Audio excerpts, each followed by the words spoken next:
Maintenant, on va commencer le façonnage. J'ai mes rectangles de pâte feuilletée qui font à peu près 8 cm sur à peu près 14 cm.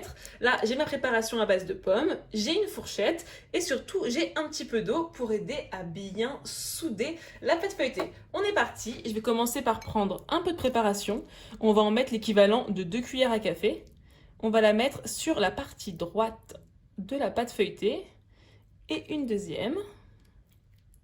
Faut que ce soit gourmand, hein. On va en mettre, hop, mais pas trop non plus parce qu'il faut que ça ferme. Et on fait attention à ce qu'il y ait vraiment 1 cm tout autour où il n'y a pas. Hop, on mange le petit morceau. Ensuite, on va mettre un petit peu d'eau avec le doigt tout simplement tout autour. Ça va permettre de souder la pâte feuilletée. Surtout que moi, elle est dehors depuis depuis très longtemps là. Donc, elle commençait déjà un peu à figer. Donc, j'ai bien mis de l'eau partout autour. Et ensuite, pour le façonnage, c'est très simple. On va prendre le côté gauche, juste ici. On le referme sur le côté droit.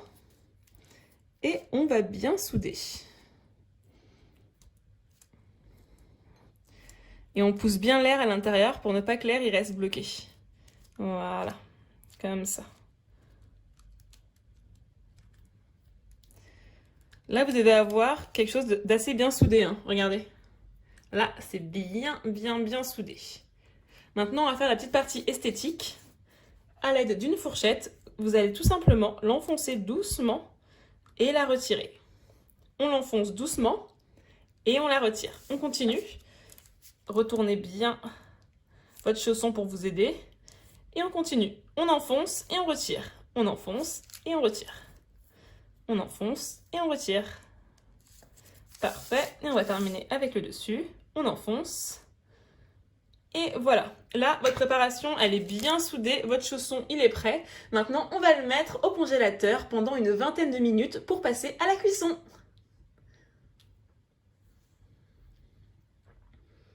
Et voici le résultat. Je récapitule les étapes. Après avoir façonné nos chaussons aux pommes, on les a congelés.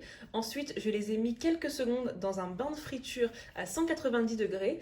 Et ensuite, j'ai fini la cuisson au four pendant 10 à 15 minutes à 150 degrés, chaleur tournante. Je vous montre le résultat. Vous voyez, ils sont vraiment comme les chaussons aux pommes de McDo. Et regardez l'intérieur. On a bien cette bonne garniture bien généreuse.